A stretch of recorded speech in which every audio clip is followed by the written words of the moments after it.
something, you won't get tired. You will appreciate the process because in the first place, you love what you're doing. I remember I wrote on a sticky note these phrases. Do it right the first time so you don't have to beg for a second chance. Do it right the first time so you don't have to beg for a second chance. I placed it in front of my study table and every time kapuyon ko, mutanaw ko ato, ma-pressure ko.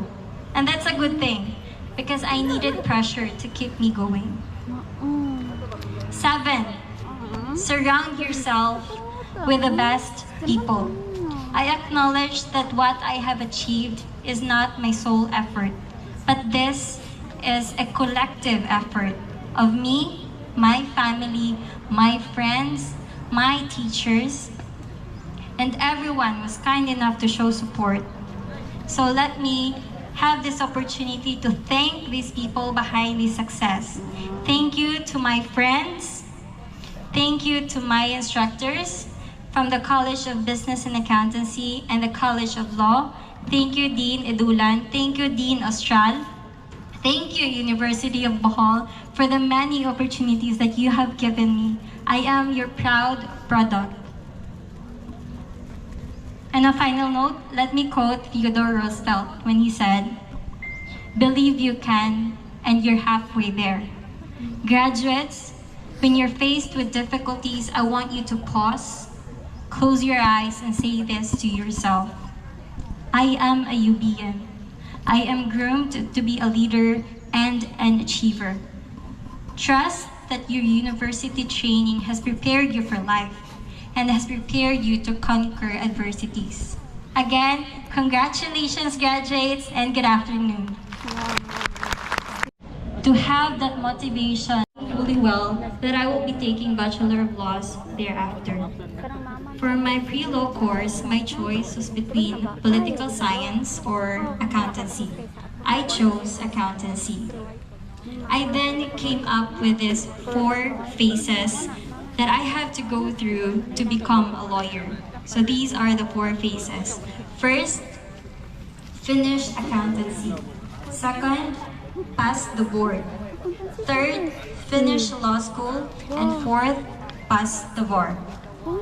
Eventually, I enrolled in this prestigious university. Thankfully, University of Bohol grants tuition fee discounts on all our students. And since I was the top one of my class, I was able to avail of 100% discount on my tuition fee for my first year. And for the succeeding semesters, I was able to maintain a grade of at least 1.5, and I continuously availed of the academic scholarship program. I graduated college in the year 2016, and then I said to myself, 1 phase down, 3 more phases to go. I took the CPA licensure examination in the same year and successfully passed the same. I said, okay, I graduated accountancy. I am now a CPA. I'm halfway there. Then in the year 2017, I enrolled in the University of Bohol College of Law. I remember meeting Dean Austral on the first day of our class. He told me, "Kaning law school, diligence ang kinahanglan ani." And indeed, Dean was right. It takes a lot of diligence to attend classes at night and on weekends, and to do extensive readings of cases as in tambak, and to undergo rigorous recitations. When I got to law school, I was so eager to find a job. To be honest, I felt insecure. I was envious because my friends were already working and they were providing for themselves, they were providing for their families, and then there was me. Sige ka pong pangayog, allowance sa akong parents. My father is a seafarer, and the whole time nga on board siya, ako lang mama ang mabilin sa balay. And so, naluoy ko, I wanted nga, mundan akong papa og work abroad so that they can be together. Kay 50s na bayang akong parents, but fate wasn't on my side. I tried applying for a bank and a power corporation, but both of them require overtime work, which is in conflict sa akong schedule, nga 5:30 to 8:30 class. So, wala to na ko, dili to para na ako nga job.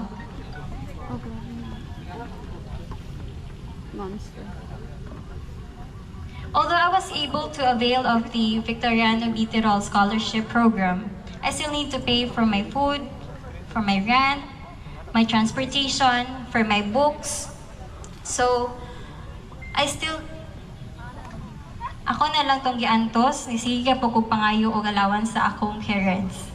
Napabaga na lang kog naong nangayo gapon kog allowance. Honestly, I felt pressured also, knowing full-time student ko and some of my classmates were not. Some of them had to work from 8 a.m. to 5 p.m. and then diretso na og klase. I felt the need to excel, considering a full-time ko. I have full control of my time and I do not have any excuse not to study.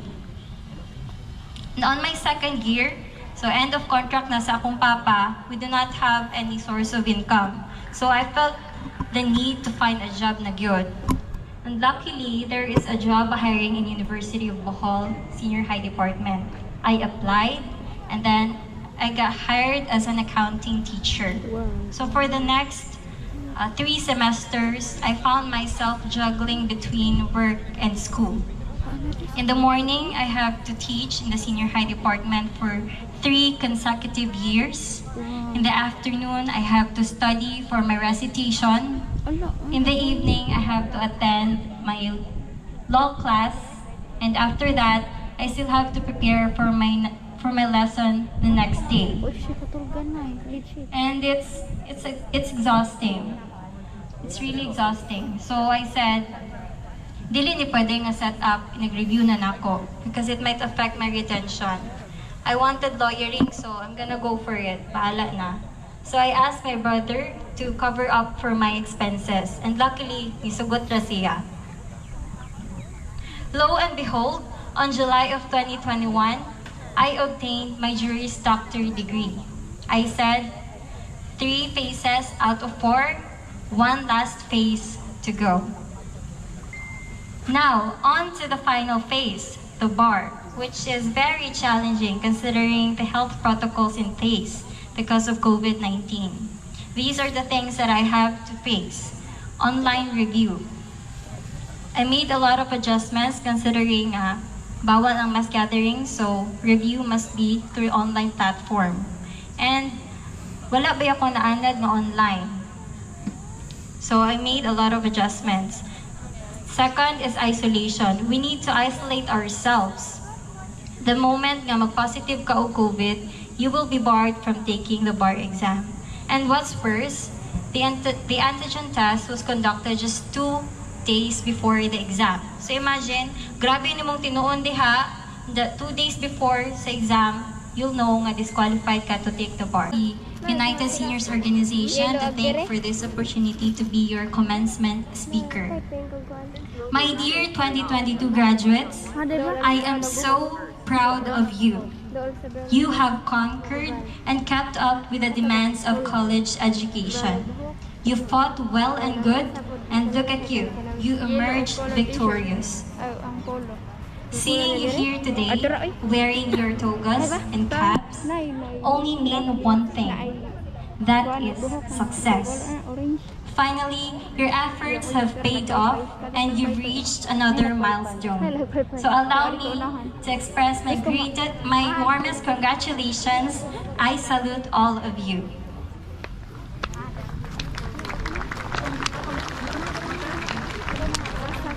Before I got up in this stage, I was once like you. In 2016, I was a hopeful kid sitting in one of those chairs as a graduate. Because in 2021, we only had a virtual graduation ceremony. So now, allow me to share my story to all of you. I don't remember wanting any other profession other than lawyering. So you might ask, what sparked my interest in this? Well, honestly, it started with a high school yearbook. I wrote there, I want to be a lawyer. Thank you for the love you gave to me. I'm glowing inside with your love shining through. Thank you for everything you do. I'm glowing inside because of you. Remember my growing years, they're filled with joy because you're there for me. You cast my fears away, you wipe those tears. Now all is bright, I'll always thank you for the glow. I thank you for the joy. Thank you for the love you gave to me. I'm glowing inside with your love shining through. Thank you for everything you do. I'm glowing inside because of you. Who knows what tomorrow brings? My glowing wings, you make me fly. I reach and now I touch the sky because of you. I'm soaring up high, so I must thank you for the glow. I thank you for the joy. Thank you for the love you gave to me. I'm glowing inside with your love shining through. Thank you for everything you do. I'm glowing inside because of you. Thank you, Ma and Pa. A round of applause, ladies and gentlemen. At this point, Attorney Marlumina Bite, the Vice President for Academic Affairs, will now petition the President of the University, Dr. Victoriano B. Tirol III, for the conferring of the titles and degrees of the candidates for graduation and for the awarding of their diplomas. After the petition, the UP President will confer the titles and degrees for the awarding of diplomas. Ladies and gentlemen, the Vice President of Academic Affairs and the UP President.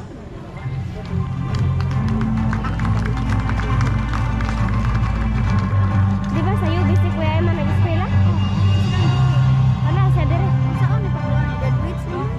Victoriano B. Tirol III, President of the University of Bohol, by virtue of the authority vested in me as Vice President for Academic Affairs and acting upon the recommendation of the faculty through their respective deans, and after having complied with all the requirements prescribed by the University of Bohol and the Commission on Higher Education, I have the honor to present to you 767 duly recognized candidates for graduation from the various programs of the different departments or colleges for school year 2021-2022, and hereby petition for the conferring of titles and degrees and grant unto these candidates their certificates and diplomas with all the rights, honors, and privileges, as well as the obligations and responsibilities thereunto appertaining.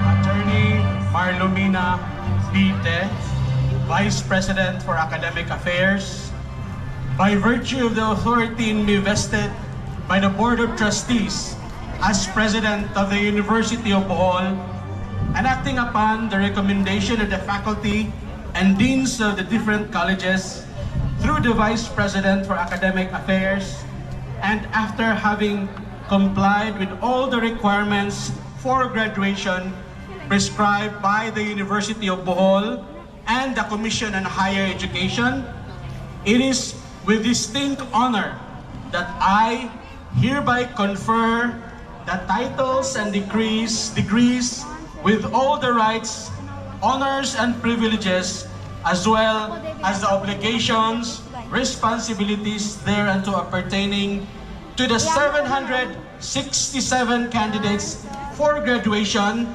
from various programs of the first and second semester of school year 2021-2022. Congratulations!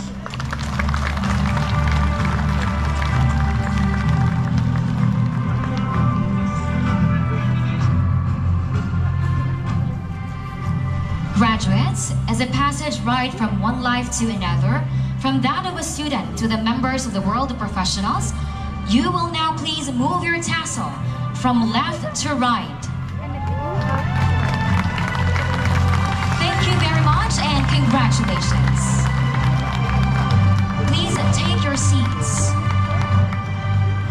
And now we will recognize the very significant others of the graduates. Parents, please rise to be recognized.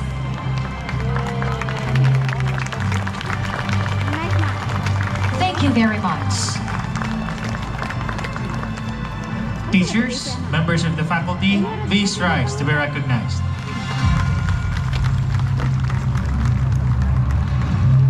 Members of the Administrative Council, please rise to be recognized. And finally, members of the Board of Trustees, please rise to be recognized. And finally, let us give our loudest applause to the Almighty God, who is the provider and source of everything.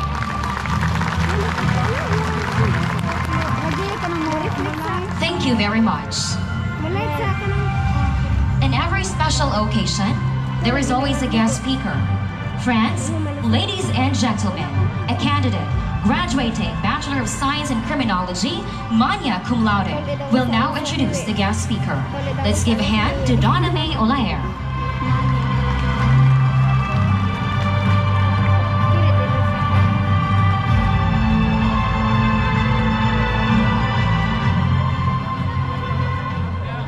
It is with great privilege to introduce our commencement speaker, who with her achievements is undeniably an asset to the academe and an inspiration to many. However, more than the achievements, let us be awed with her courage, determination, and most of all, hard work for making a name for herself. Ladies and gentlemen, our guest speaker for today went to Zamora Elementary School in her primary years and graduated salutatorian. She studied high school at St. Anthony Academy from 2008 to 2012 and was awarded Best in English, Science, and Math. She then graduated as a class valedictorian. She finished her pre-law course, Bachelor of Science in Accountancy, in the University of Bohol. During her college years, she was a consistent Dean's Lister and academic scholar. She also received commendation for academic scholarship during the 2013 Achievers Awards. She graduated magna cum laude in March 2016 and passed the CPA licensure examination in October 2016 with a rating of 85.17%. She worked as an instructor for UB Senior High School and College of Business and Accountancy from 2018 to 2019. She pursued law school and studied Juris Doctor at the University of Bohol from 2017 to 2021. She was a grantee of the Victoriano B. Tirol Junior Scholarship Program and graduated magna cum laude in July 2021. She passed the bar examination with exemplary performance with a rating of 88.25% in February 2022. She became a full-fledged lawyer after taking the lawyer's oath and signing the roll of attorneys in May 31, 2022. currently a practicing lawyer in the city of Tagbilaran, also the accountant of Digal Architect and Builders and ZDC Corporation. She is an associate of Erickson and Rodriguez Law Offices. There is no better person to speak in front of the graduates of Batch 2022. We share the same experiences with her, from on-site to online mode of learning. Together, let us all welcome our commencement speaker, an alumna of this university, the pride of UB and the proud UBian. Together, let us stand and welcome our guest speaker, Attorney Deneb Saludo Doidora.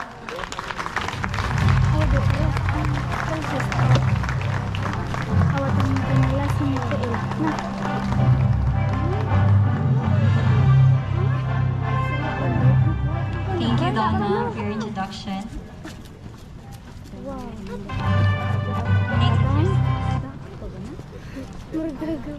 To the Board of Trustees, headed by the Chairman, Attorney Ulysses B. Tirol. The Administrative Council, headed by the President, Dr. Victoriano B. Tirol III. The Vice President for Academic Affairs, Attorney Marlonina Bite. The Vice President for Finance, Dr. Maricel A. Tirol. To the Vice President for Administration, Mrs. Rhea Eva M. Montez. To the UBRPC Alumni Association, Retired Colonel Cesar Pamaong. Academic Deans, faculty members, graduates, parents, and significant others, friends, ladies and gentlemen, maayong hapon. I feel humbled and grateful for this opportunity to speak before all of you today. So I have physical therapy and occupational therapy. Dean Felita Torero of the College of Pharmacy. Dr. Dean Cesario Idolan, Dean of the College of Business and Accountancy. Dr. Janice Aurora Tirol Namo, Dean of the Teachers College. Architect Reno Plus. And 7 for the degree of Bachelor of Science in Nutrition and Dietetics for your formal recognition. Engineer Maria Lizelle Gallardo, Dean, College of Engineering and Technology. Chairman Ulysses Tirol, from the College of Engineering and Technology, I present to you a total of 157 candidates for graduation with different degrees. 2 Associate in Computer Technology, 20 Associate in Aircraft Maintenance Technology, 34 Bachelor of Science in Aircraft Maintenance Technology, 22 Bachelor of Science in Civil Engineering, 22 Bachelor of Science in Civil Engineering Major and Structural, 4 Bachelor of Science in Computer Science, 12 Bachelor of Science in Electronics and Communications Engineering, 21 Bachelor of Science in Electrical Engineering, 3 Bachelor of Science in Geodetic Engineering, 3 Bachelor of Science in Industrial Engineering, and 15 Bachelor of Science in Mechanical Engineering for your final recognition. Dr. Shirley Molina, Dean, College of Criminal Justice. 5 cum laude and 1 loyalty awardee for your formal recognition. Architect Rainer C. Rinoblas, Dean of the College of Architecture and Fine Arts. Attorney Ulysses B. Tirol, Chairman Board of Trustees. From the College of Architecture and Fine Arts, I present to you a total of 3 candidates for graduation for the degrees in Bachelor of Fine Arts, major in Visual Communication, Advertising, and Bachelor of Fine Arts, major in Interior Design. Maria Lourdes Lanyada, Dean of the College of Midwifery. Chairman of the Board of Trustees, Attorney Ulysses B. Tirol, by the authority vested in me as the Dean of the College of Midwifery, We have 32 candidates for graduation in the diploma in midwifery with 5 highest honor. These 32 candidates and 5 highest honor graduates are presented to you for your formal recognition and for the awarding of their medals. Ato sa kilid si ate. Ay si daddy para dili na siya makatakot. Dr. Maria Asuncion Bersabal, Dean of the College of Hospitality Management, Tourism and Nutrition. Kalubot na imong pufo no. Attorney Ulysses B. Tirol, Chairman of the Board of Trustees, Picture ko na imong. as Dean of the College of Hospitality Management, Tourism and Nutrition, I have the honor to present a total of 72 candidates for graduation for the following programs: 5 for Associate in Hotel and Restaurant Management, 8 for Associate in Hospitality Management, 33 for Bachelor of Science in Hospitality Management with 2 cum laude and 8 magna cum laude, 13 for Bachelor of Science in Hotel and Restaurant Management, 6 for Bachelor of Science in Tourism Management.